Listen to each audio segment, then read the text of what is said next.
information. Once again, I will reveal this.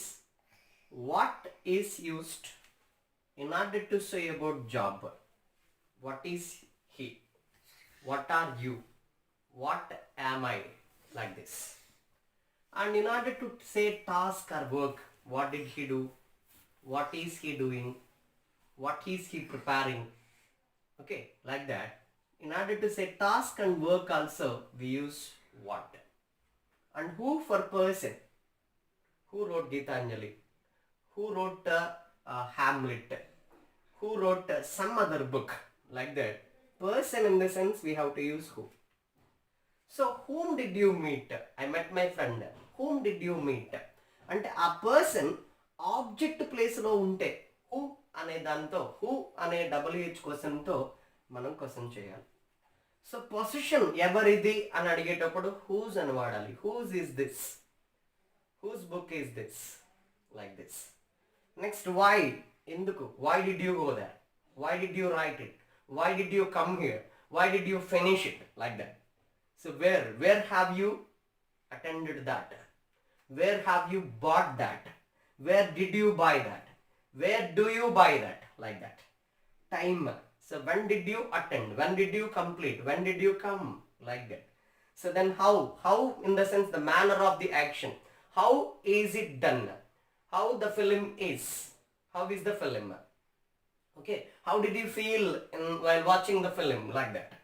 How long indicates period of time, ఒక సమయాన్ని, పీరియడ్ని చెప్తుంది అనమాట. అంటే how long have you been preparing for that, how long have you been spending here, how long have you been working for that. So like that we can say about all these WH questions. ఓకేనండి, వీటి గురించి మనకి తెలియాలి. What దేన్ని indicate చేస్తుంది, who దేన్ని indicate చేస్తుంది, whom దేన్ని ఇండికేట్ చేస్తుంది, ఇవన్నీ కూడా మనకి తెలియాలి ఫస్ట్. ఓకేనా, తెలిసిన తర్వాత ఇప్పుడు క్వశ్చన్స్కి వెళ్దాం. చూడండి, ఒక్కొక్క దాన్ని దీనికి అప్లై చేయండి, మీకు ఫ్రూట్ఫుల్ ఆన్సర్ అనుకున్నప్పుడు తీసుకోండి. ఓకేనా. They came on a Wednesday. Question, first question is, first sentence is they came on a Wednesday. ఇక్కడ బాగా గుర్తుపెట్టుకోండి, మీరు ఎలా క్వశ్చన్ చేయాలి అంటే, మీరు క్వశ్చన్ చేస్తే ఆన్సర్ ఈ అండర్లైన్డ్ పార్ట్ అవ్వాలి. గుర్తుపెట్టుకోండి, మీరు క్వశ్చన్ చేసినప్పుడు ఆన్సర్ ఏమై ఉండాలి, ఈ అండర్లైన్డ్ పార్ట్ అయి ఉండాలన్నమాట. సో అట్లా చేయగలిగితే మనం ఫ్రూట్ఫుల్గా చేసినట్టు, లేదంటే we committed a mistake that. ఓకేనా. సో మనం క్వశ్చన్ చేస్తే ఆన్సర్ ఏమవ్వాలి, అండర్లైన్డ్ పార్ట్ అవ్వాలి. ఏమవుతుందామా, చెక్ చేసుకుందామా. చూడండి, so they came on a Wednesday, they came on a Wednesday. So verb తీసుకోండి. ఫస్ట్ కేమ్ అనేది ఏ ఫామ్లో ఉంది, V2 ఫామ్లో ఉంది. V2 ఫామ్లో హెల్పింగ్ వెర్బ్ ఏముంటుంది, డిడ్ ఉంటుంది. ఏముంటుంది, డిడ్ అనే హెల్పింగ్ వెర్బ్ ఉంటుంది. కాబట్టి సో డిడ్ అంటే ముందు SRలో క్వశ్చన్ ఫార్మేషన్ చేయండి. డిడ్ తీసుకున్నాం బయటికి. సబ్జెక్ట్ ఏంటి, దే, యాడ్ చేయండి ఇక్కడ, డిడ్ దే. సో కేమ్లోంచి డిడ్ తీసేస్తే ఏం మిగులుతుంది, కమ్ మిగులుతుంది. డిడ్ దే కమ్, ఇది SRలో క్వశ్చన్ అనమాట. ఓకేనా. సో ఇప్పుడు ఏది ఆన్సర్ అవ్వాలి, ఈ అండర్లైన్ అవ్వాలి. ఆన్ ఏ వెన్స్డే అన్నాడు. వెన్స్డే అనేది దేని ఇండికేట్ చేస్తుంది, టైంని ఇండికేట్ చేస్తుంది. టైంని ఇండికేట్ చేసేటప్పుడు ఏం వాడాలి, వాట్ వాడుకోవచ్చా చూద్దాం, అప్లై చేద్దాం. What did they come, what did they come ఏంటి, ఏమొచ్చింది అనగా దాన్ని పక్కన పెట్టండి. సో దానికి ఆన్సర్ ఇది కావద్దు కదా, కాదనమాట. Then who did come, who did they come correct అవుతుందా, కరెక్ట్ కాదు. So whom did they come, అది కరెక్ట్ కాదు. Whose did they come, correct కాదు. వై డిడ్ దే కమ్, ఎందుకు వచ్చారు, ఆన్సర్ ఇది అవుతుందా, అవట్లా. ఇప్పుడు చూడండి, వేర్ డిడ్ దే కమ్, అది కూడా రావట్లా. కానీ వెన్ డిడ్ దే కమ్ అనే దానికి suppose to give right answer for that. When did they come, they came on a Wednesday, question mark. When did they come అంటే ఇచ్చినటువంటి వెర్బ్ని నువ్వు SRలో క్వశ్చన్ ఫార్మేట్ చెయ్యి. అంటే కేమ్లో డిడ్ తీసుకుని ముందు పెట్టుకో, సబ్జెక్ట్ తీసుకున్న తర్వాత వెంటనే హెల్పింగ్ వెర్బ్ తర్వాత రాయి. సో కేమ్లో డిడ్ తీసేస్తే కమ్ మిగిలింది, రాసుకో. సో ఏ WH వర్డ్ అప్లై అవుతుందో దాన్ని చక్కగా ఒక దాని తర్వాత ఒకటి అప్లై చేసుకుంటూ ఏది కరెక్ట్ అవుతుందో దాన్ని తీసుకోండి. ఓకేనా. సెకండ్ క్వశ్చన్ చూద్దాం. చూడండి, they gave the chief A brown paper bag. They gave the chief A brown paper bag. ఇప్పుడు చూడండి, ఏ బ్రౌన్ పేపర్ బ్యాగ్ అనేది నౌన్ ఫ్రేజ్. Noun phrase. ఎందుకంటే మీరు వాట్తో క్వశ్చన్ చేస్తే ఆబ్జెక్ట్ ఆన్సర్ అయితే కనుక ఆ ఆబ్జెక్ట్ని ఏమంటామంటే ఈ గ్రూప్ ఆఫ్ వర్డ్స్ని నౌన్ ఫ్రేజ్ అంటాం. నౌన్ ఫ్రేజ్ వచ్చినప్పుడు ఎప్పుడు కూడా మీరు వాటితోటే క్వశ్చన్ చేయాలి. నౌన్ ఫ్రేజ్ వస్తే వాటితోటే క్వశ్చన్ చేయాలి. సో వాట్ తీసుకున్నాను నేను. గేవ్ అంటే డిడ్, మళ్ళీ వాట్ డిడ్. హెల్పింగ్ వర్బ్ ఏముంది, సబ్జెక్ట్ ఏముంది, దే ఉంది. So what did they, gave లోంచి డిడ్ తీసేస్తే ఏం మిగులుతుంది, గివ్ అనే వర్బ్ మాత్రమే మిగులుతుంది. Sir what did they give the chief, what did they give the chief, అంతే. సో దీన్ని ఇంకా వివరంగా మీకు చెప్తాను, మీకు అర్థమయ్యే రీతిలో చెప్తాను, సరిగ్గా చూడండి. ముందు ఎస్ఆర్ నో క్వశ్చన్ని ఫార్మేషన్ చేయండి. అంటే దే గేవ్ ద చీఫ్ అనే సబ్జెక్టు వెర్బ్ ఆబ్జెక్ట్ తీసుకోండి. ఫస్ట్ అండర్లైన్ పక్కన పెట్టండి కొద్దిగా. సో పెట్టినప్పుడు గేవ్ అనే దాంట్లో డిడ్ ఉంది, డిడ్ తీసుకుంటాను నేను. సో డిడ్ ప్లస్ తర్వాత ఏం రావాలి, సబ్జెక్ట్ రావాలి, అంటే did they.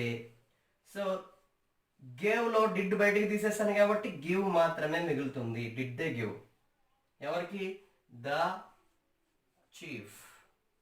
Did they give the chief, did they give the chief. So ఇచ్చారా అని అడిగాను. ఇప్పుడు వాట్ డిడ్ దే గివ్, వైతో క్వశ్చన్ చేయండి ఫస్ట్, లేదంటే వైతో చేశాను నేను. వై అంటే బ్రౌన్ పేపర్ బ్యాగ్ వస్తుందా, రాదు. Where did they give, brown paper bag answer అవుతుందా, అవ్వదు. So next how did they give, brown paper bag answer అవుతుందా, అవ్వదు. సో ఇప్పుడు నేను వాట్ తీసుకుంటాను. What did they give the chief, what did they give the chief, ఏమిచ్చాడు, brown paper bag ఇచ్చాడు. So ఇప్పుడు క్వశ్చన్ కరెక్ట్ అవుతుందా లేదా, అవుతుంది హ్యాపీగా. సో ఈ WH క్వశ్చన్ని ఎస్ఆర్లో క్వశ్చన్ చేసిన తర్వాత ఒక్కొక్కటిగా అప్లై చేయండి, మీకు కరెక్ట్ అనుకున్న దాన్ని ఐడెంటిఫై చేసుకోండి. Next, I saw him smiling as the lorries drive away. This was 5 years ago. This is the question. I saw him smiling as the lorries drove away. This was 5 years ago. So underlined part is this was 5 years ago. And here simply we don't want to go here. Directly we can form a question here. This was 5 years ago. That means 5 years ago is nothing but time. So we can take when. When was this? When was this? Was to be taken as a helping verb. This to be taken happened. That's it. When was this happened will be the question for us. That's it. Okay, no? So when was this happened? This was happened 5 years ago. That will be the answer. Automatically you can get the answer for that. Next, he spent all day looking at the drums and writing things down and talking to himself. He spent all day, verb వచ్చేసి spent అన్నమాట. So looking at the drums and writing things down and talking to himself, ఆ విధంగా అంటున్నాడు. అంటే ఇక్కడ ఏంటి, మేనర్ని చెప్తుంది అన్నమాట. How the action is done అనేది చెప్తుంది. ఎలా గడిపాడు రోజంతా అనే దాని మీద క్వశ్చన్ చేయాలి. సో ఇక్కడ సబ్జెక్ట్ హీ, స్పెంట్ అనే వెర్బ్ ఉంది. సో కాబట్టి did, spent is nothing but V2, did తీసుకుంటాం. సో సబ్జెక్ట్ తీసుకోండి. సో డిడ్లో స్పెంట్ లోంచి డిడ్ తీసేస్తే స్పెండ్ మిగులుతుంది. స్పెండ్ కాబట్టి సో డిడ్ హీ స్పెండ్ అనే దాన్ని తీసుకోండి. So did he spend all day, yes. But how did he spend, ఎలా స్పెండ్ చేశాడు అంటే హౌ చేర్చుకుంటే సరిపోతుంది. వాట్ చేర్చండి ఫస్ట్, అవుతుందా, అవ్వదు. Why did he spend, answer ఇది అవుతుందా, అవ్వదు. ఓకేనా. Where did he spend, answer ఇది అవుతుందా, అవ్వదన్నమాట. But how did he spend అనే ఆన్సర్ తీసుకుంటే, హౌ డిడ్ హీ స్పెండ్ అనే క్వశ్చన్ తీసుకుంటే ఆన్సర్ ఇది అవుతుంది. How did he spend all day, he spend the day looking at the drums and writing things down and talking to himself and shaking his head. So like this we can form a question here by this information. గుర్తుపెట్టుకోండి, మరి underlined part ని answer అయ్యేటట్లు question చేయాలి. కాబట్టి ఏ WH word use అవుతుందో దాన్నే వాడాలి, వేరేది వాడుకుంటే